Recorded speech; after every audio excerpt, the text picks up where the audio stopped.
আচ্ছা, স্বামীকে প্রেমিক রূপে চাওয়াটা কি অন্যায়? প্রেম স্বামীর কাছে না চাইলে কি আরেক বেটার কাছে যাবে?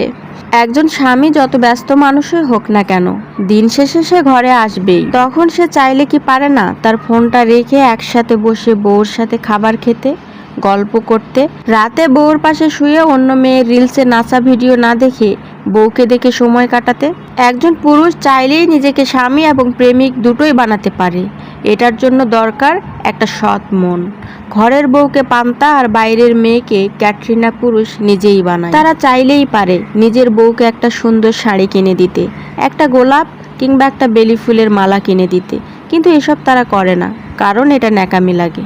অথচ বাহিরের একটা মেয়ের পিছনে এরা ঘন্টার পর ঘন্টা সময় পার করবে, লাখ লাখ টাকা খরচ করবে। ওটা তাদের কাছে কিছু না।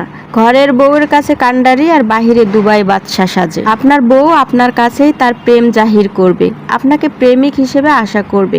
এটা মানতে না পারলে বউ যখন টাকা পয়সার সুখ খুঁজে নিবে, তখন আবার বউরে গোল্ড ডিয়ার উপাধি দিতে যাবেন না। সত্যি কথা বলতে কি, আমাদের এই সমাজে এখন এরকম ঘটনা অহরহ ঘটতেছে। তাই বলে যে সবাই এরকম তা কিন্তু নয়। তাই দয়া করে আমার এই কথাগুলোকে কেউ নিজের গায়ে মাখিয়ে নেবেন না। আসসালামু আলাইকুম, সবাই কেমন আছেন? আশা করি সবাই অনেক বেশি ভালো আছেন। আপনাদের দোয়া এবং ভালোবাসা আমিও অনেক ভালো আছি। আমার ভিডিও আপনাদের কেমন লাগে এবং কে কোথা থেকে আমার ভিডিও দেখেন অবশ্যই কমেন্টসে জানাবেন। আর আমার ভিডিও যদি আপনাদের ভালো লাগে তাহলে অবশ্যই আমাকে ভালোবাসা দিয়ে যাবেন, আমাকে সাপোর্ট করবেন। আপনাদের ভালোবাসা এবং সাপোর্টে আমিও সামনের দিকে এগিয়ে যেতে পারবো ইনশাআল্লাহ।